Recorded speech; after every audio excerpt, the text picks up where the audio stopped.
Hi friends. నేను expire అయిన medicine ఏదైనా టానిక్‌లు అలాంటివి ఉంటేనండి మొక్కలకి వేసేస్తానన్నమాట.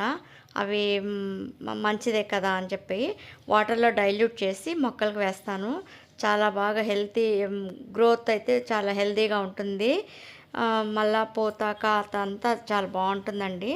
నేను ఆయుర్వేదం మందు వాడట్లేదండి. అది వాడకుండా పక్కన పెట్టేసానమాట. సో, ఇప్పుడు ఆ మందుని నేను వాటర్‌లో డైల్యూట్ చేసి మొక్కలకి స్ప్రే చేస్తున్నాను చూడండి. ఆహ్, దానివల్ల అయితే నష్టం లేదు. మొక్కలైతే ఇంకా బాగా హెల్తీగా ఉంటాయండి. కొంచెమేమో డైల్యూట్ చేశాను. కొంచెమేమో మొక్కల్లో వేశాను ఫ్రెండ్స్. చూడండి. అలాగే మీరు కూడా ఏదైనా మెడిసిన్ ఉంటే ఎక్స్‌పైర్ అయిన మెడిసిన్ గానుంటే మీరు అలా వాటర్‌లో డైల్యూట్ చేసి మొక్కలకి వేసుకోవచ్చండి.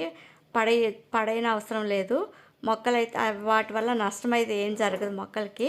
ఇంకా మంచిదే. బలం కూడా ఉంటుంది.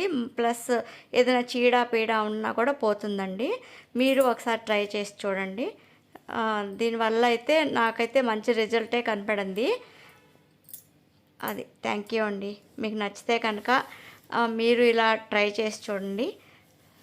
లైక్ చేయండి, షేర్ చేయండి, సబ్స్క్రైబ్ చేసుకోండి ఫ్రెండ్స్. ఓకే. థ్యాంక్ యూ అండి.